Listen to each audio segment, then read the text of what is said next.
En el mundo de hoy, en el siglo XXI, están ocurriendo tres grandes transformaciones mundiales que están cambiando la vida de toda la humanidad.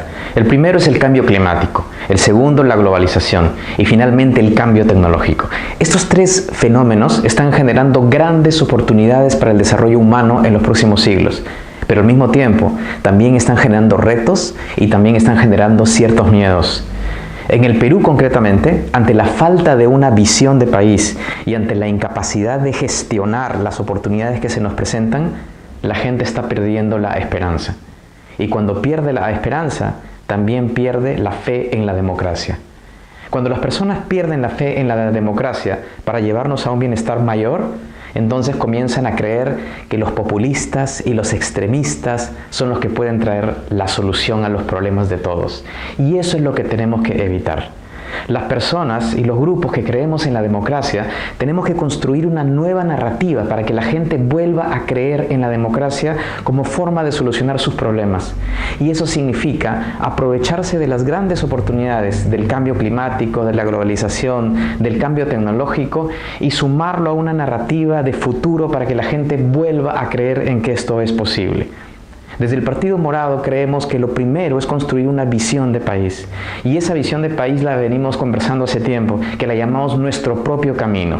Nuestro propio camino significa que el Perú debe de escoger su propio modelo de desarrollo, basado en dos cosas. Primero, algo único que tiene nuestro país, que es la diversidad de diversidades. Muy pocos países, de las más de 200 países en el mundo, tienen tanta diversidad de diversidades como el Perú. Y el segundo elemento son los talentos. Si uno combina el talento de las personas con la diversidad que tiene el país en términos culturales, étnicos, geográficos, de recursos naturales, etc., nos vamos para arriba. Porque el mundo de hoy, el mundo del siglo XXI, es acerca del conocimiento. Es el conocimiento, la ciencia y la tecnología lo que es la principal fuente de riqueza en nuestro país. ¿Y cómo hacerlo? Y ahí vamos, porque esto tiene mucho que ver con las próximas elecciones en el Congreso y las elecciones presidenciales en el 21. En primer lugar, nuestra visión, que es nuestro propio camino.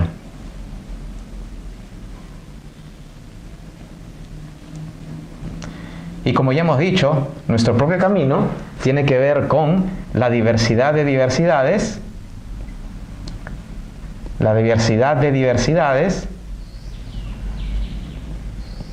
más los talentos de las personas. Sin embargo, para lograr eso, para lograr esta visión de futuro, lo que el Perú necesita hacer son 4 grandes reformas. Reformas que sean planificadas, reformas que sean bien pensadas y que sean progresivas. Esas 4 grandes reformas que necesitamos para los próximos años son las siguientes. La primera es la reforma del conocimiento. La reforma del conocimiento significa que los peruanos tenemos que tener control de la construcción de nuestras capacidades humanas y de toda la información, que es la fuente de riqueza el día de hoy. Y la reforma del conocimiento tiene 3 principales áreas. La primera de ellas, que es obvio, es la educación.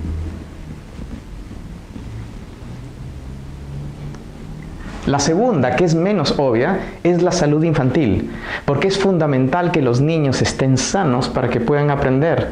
Recuerden que entre los 0 y los 5 años es donde se forman las capacidades cognitivas.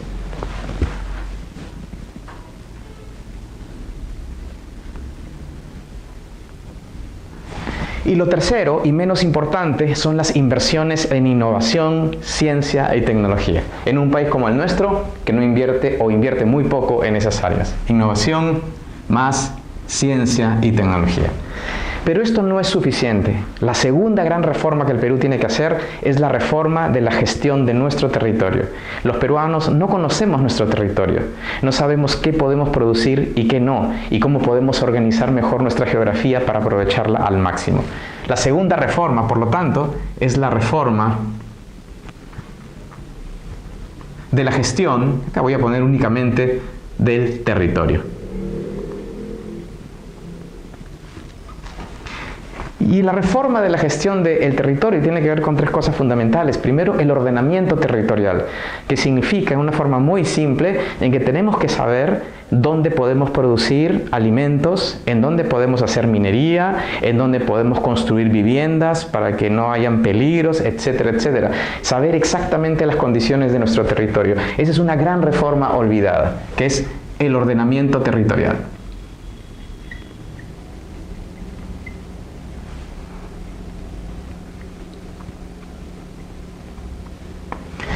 El segundo elemento de la reforma de la gestión del territorio es algo que ustedes ya pueden estar imaginando, que es la descentralización. En verdad, la descentralización hecha años atrás fue hecha a las patadas y sin pensarla. Ahora tenemos que pensar de verdad la forma en la que el Perú debe de gobernarse de forma local, de una forma seria y de una forma planificada. Lo segundo, entonces, es la descentralización.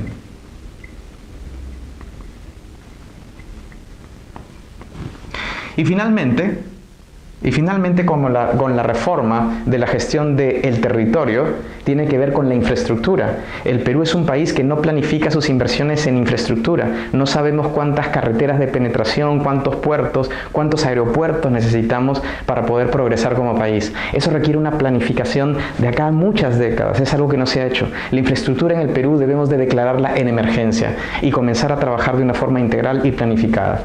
Por lo tanto, el tercer elemento de la reforma de la gestión del territorio es la infraestructura. Me voy a ir a la tercera.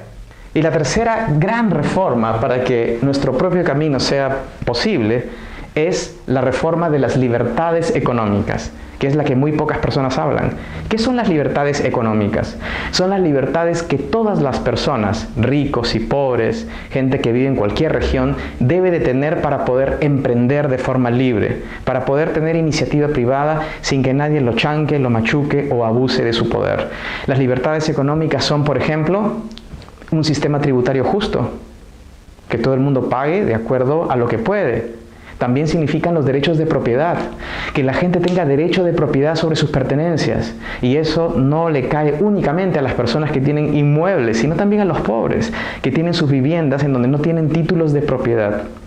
Otra área en las libertades económicas es luchar en contra de los monopolios y los oligopolios, que le hacen tanto daño a los consumidores, imponiendo, por ejemplo, los precios que les dan la gana. Y finalmente, la reforma que tiene que ver con las libertades económicas es el desarrollo productivo. Es esta necesidad que el gobierno intervenga en la economía y comience a apoyar a las empresas a través de asistencia técnica para que puedan crecer. Entonces, la tercera gran reforma es la reforma de las libertades económicas. Y ahí, como ya he mencionado, están los elementos del sistema tributario,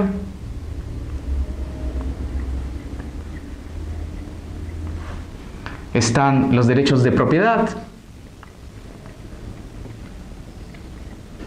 es la lucha contra los monopolios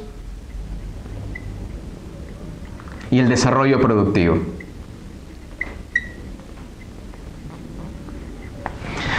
Sin embargo, estas reformas, que suenan bastante bien, ¿no es cierto?, no se van a poder llevar a cabo si no concluimos con una cuarta gran reforma, que es la reforma de las instituciones políticas. ¿Y por qué razón? ¿Qué tiene que ver esto, las reformas de las instituciones políticas, en todo esto? Porque todas estas reformas requieren políticas públicas bien diseñadas y que tengan sostenibilidad en el tiempo, que sean consensuadas y que sean dialogadas. Y ese espacio es el espacio político. Todas esas discusiones se dan en el área política. Por lo tanto, si el sistema político no tiene una representatividad adecuada, si el sistema político no permite que algunos postulen y que otros sí, no va a permitir que haya un diálogo para el diseño de políticas públicas adecuadas. ¿O ustedes creen que no? Entonces, lo que necesitamos es eso, una cuarta reforma, la reforma de las instituciones políticas. La reforma de las instituciones políticas.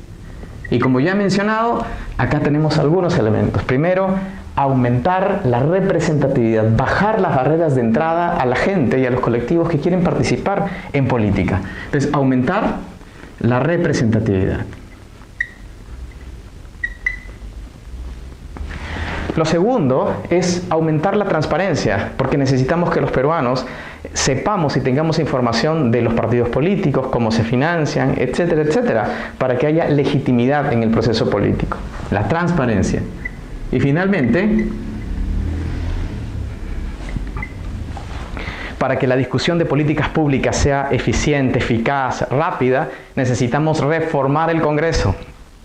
Si no cambiamos las reglas de juego en las que se legisla en el país, esto no va a funcionar. Si no reducimos todas las gollerías que tienen los congresistas, que no sirven para nada y que más bien son un insulto para todos los peruanos, no vamos a llegar muy lejos. Entonces, lo último es la reforma del Congreso.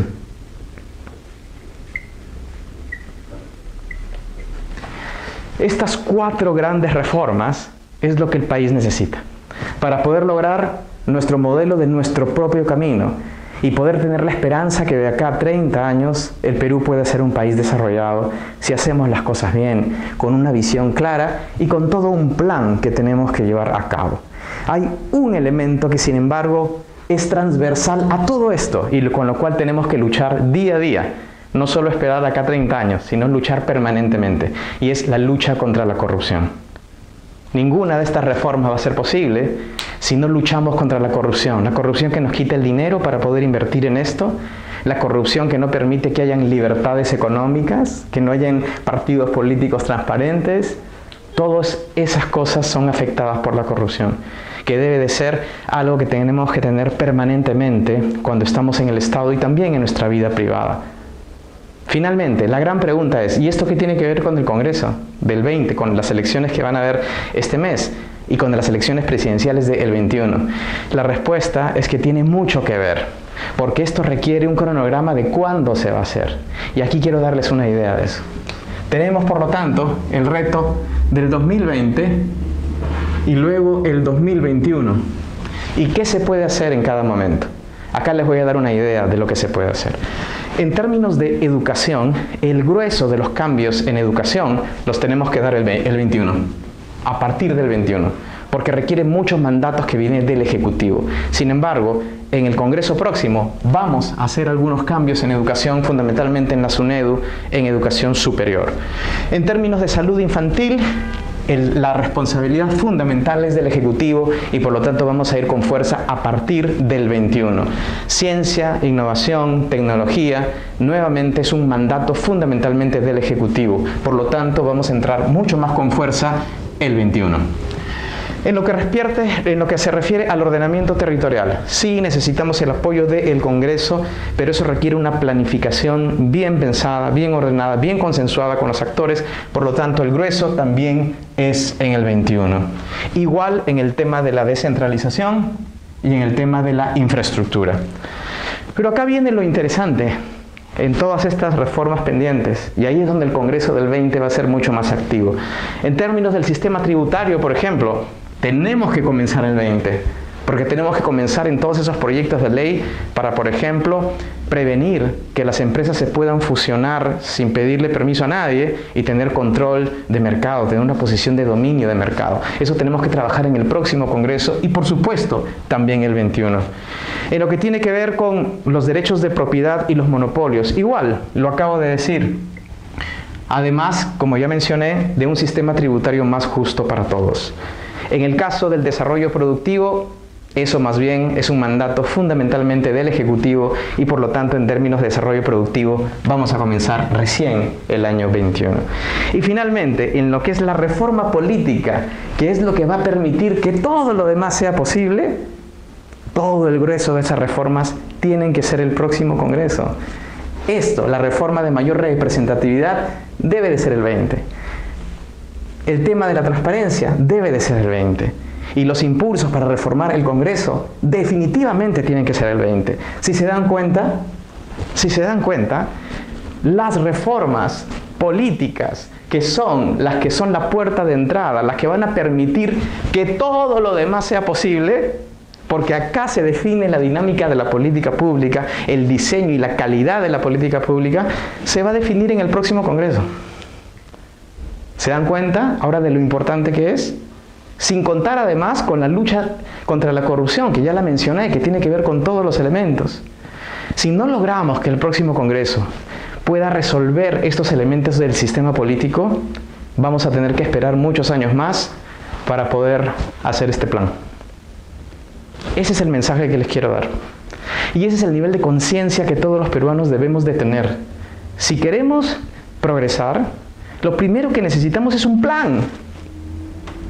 Necesitamos una visión. Y necesitamos claridad en saber qué es lo importante y qué no es lo importante. Les pido que estas elecciones, en enero, a fines de este mes, pongamos la mayor responsabilidad y la mayor seriedad en lo que vamos a hacer. Porque ahora nuestro mandato y nuestra responsabilidad es hacer que los peruanos vuelvan a creer no solo en la política, sino en la democracia. Porque si no lo logramos, van a venir los extremistas y van a venir los populistas y les van a mentir y les van a decir a ustedes cosas que no se pueden hacer y les van a decir mentiras que el Perú puede progresar sin hacer nada o puede progresar recurriendo a soluciones extremas o grandes revoluciones. No caigamos en esa trampa. Sigamos un plan, seamos serios, apostemos por el próximo Congreso y participemos. Gracias por escucharme.